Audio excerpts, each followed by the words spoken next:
Agora, o vestígio indica que alguma coisa esteve lá. E quando nós olhamos por esse lado, e a palavra de Deus está dizendo que nós temos que nos despojar do vestígio da maldade, significa não que quando Deus nos perdoou, que Ele não nos limpou direito.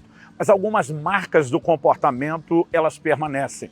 E elas precisam ser eliminadas para que haja a mudança completa. Como? Por meio de acolher a palavra de Deus. Às vezes ficam resquícios da forma de pensar. Não é a forma de pensar velha no seu combo completo, no pacote inteiro, mas muitas vezes pequenos elementos ainda permeiam a nossa mente. Na hora de fazer uma escolha do negócio, é aquela inclinação a dar uma desperto, a tirar vantagem. Isso não significa que a pessoa agora seja desonesta, como foi antes da conversão, que ela possa estar disposta a mentir ou roubar como era antes, mas às vezes são pequenos vestígios e nossa mente precisa literalmente de uma lavagem. A lavagem de água da palavra. Dei um exemplo, por exemplo, das questões do cuidado do corpo.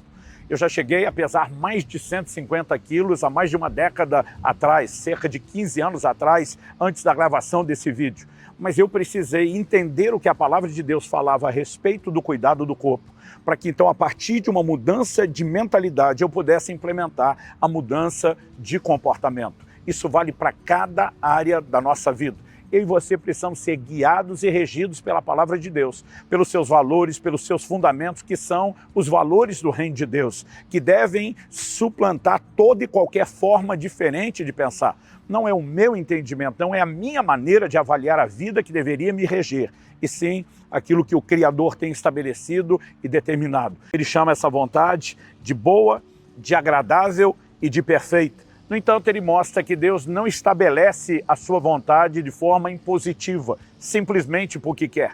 A Bíblia mostra que é um caminho de rendição, há um caminho de alinhamento, há um caminho de entrega a essa vontade. E o texto começa dizendo que nós não podemos nos conformar, tomar a forma, não podemos nos ajustar a esse século, a esse mundo.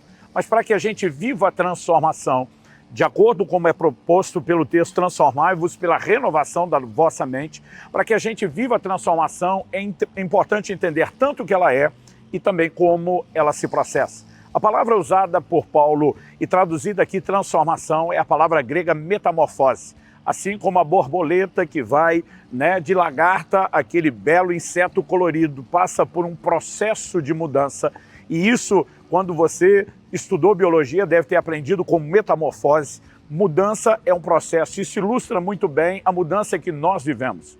Ainda que a regeneração seja uma experiência instantânea, nós percebemos que tão logo o crente se converte, há um processo de crescimento, de amadurecimento, ou seja, o combo completo da transformação não é instantâneo. Nós temos um grande avanço na conversão. Muitas vezes o comportamento é mudado de forma acelerada, principalmente quando o arrependimento chega, gerando compreensão e nos impulsionando a uma atitude diferente. Como, por exemplo, Zaqueu, quando diz para Jesus, eu vou distribuir boa parte dos meus bens aos pobres, se eu defraudei alguém, vou restituir 4 vezes mais. Na hora Jesus exclama, hoje veio salvação a essa casa, porque ele reconhece que há sinais de mudança. Isso não significa que toda mudança que tinha que acontecer, aconteceu apenas naquele momento.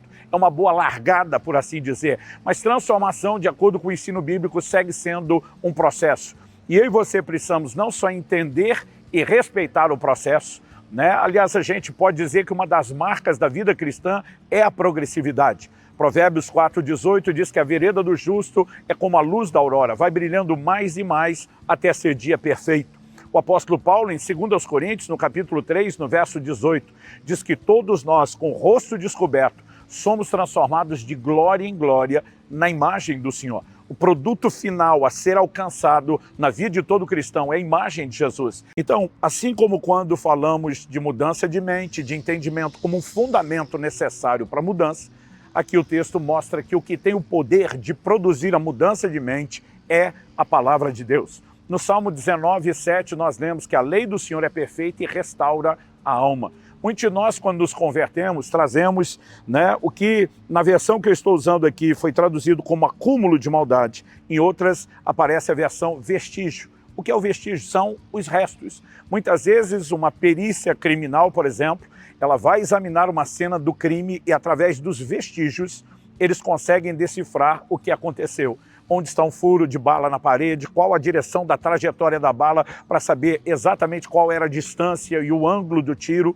Nós podemos dar diversos exemplos, né? Agora, o vestígio indica que alguma coisa esteve lá. E quando nós olhamos por esse lado, e a palavra de Deus está dizendo que nós temos que nos despojar do vestígio da maldade, significa não que quando Deus nos perdoou, que Ele não nos limpou direito, mas algumas marcas do comportamento, elas permanecem e elas precisam ser eliminadas para que haja a mudança completa. Na carta de Tiago, no capítulo 1 e no verso 21, nós lemos assim: portanto, despojando-vos de toda impureza e acúmulo de maldade. Ele está falando dos resquícios, dos vestígios de uma vida antiga. Ele diz: despojando-vos de toda impureza e acúmulo de maldade, acolhei com mansidão a palavra em vós implantada, a qual é poderosa para salvar a vossa alma. Quando a gente ouve a expressão salvar, salvação, a gente pensa apenas no sentido espiritual pleno, de ser resgatado da condenação eterna do inferno para o céu, né? De ser perdoado de pecados. Mas a palavra aqui traduzida salvar, no original grego sozo, ela é da ideia de cura, de restauração. Normalmente, o Novo Testamento, quando fala de salvação no sentido espiritual que conhecemos, usa uma outra palavra que é sotero.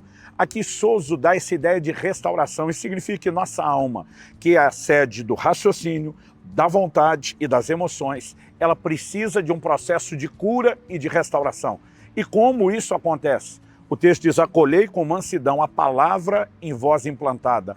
Ela é poderosa para salvar as vossas almas.